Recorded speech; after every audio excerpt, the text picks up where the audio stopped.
ద్వారా ఆయన తెలుగు వెండితెర పరిచయం అయ్యారు శ్రీకాంత్ గారు. ఆయన మాట్లాడుతున్నాం. శ్రీకాంత్ గారు, ముందుగా మీకు అభినందనలు సార్. నమస్తే సార్, థ్యాంక్ యూ.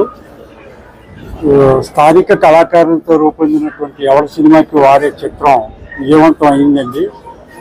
అయితే ఇక్కడ కళాకారులు ప్రోత్సహించాలంటే మాత్రం ఈ విశాఖపట్నం కళాకారులు, ఉత్తరాంధ్ర కళాకారులు ప్రోత్సహించడానికి అందరూ కూడా ఈ చిత్రాన్ని చూసి ఆదరించాలని కోరుకుంటున్నాను. సంగీతం కూడా చాలా బాగుంది, సాహిత్యం బాగుందని నా పాటల గురించి నేను చెప్పుకుంటూ బాగోదు కాబట్టి చూసిన వాళ్ళ అభిప్రాయం చెప్తారు.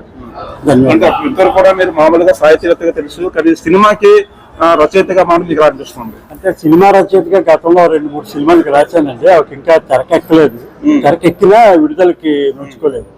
అయితే పెద్ద సినిమాలే పెద్ద థియేటర్కి రాలేని తరుణంలో ఒక చిన్న సినిమా పెద్ద థియేటర్కి రావడం అంటే చాలా గొప్ప విషయం అండి. చిన్న సినిమాలను ఆదరించండి, కళాకారులను ఆదరించండి, మాలాంటి వాళ్ళని ప్రోత్సహించండి అని నేను కోరుకుంటున్నాను.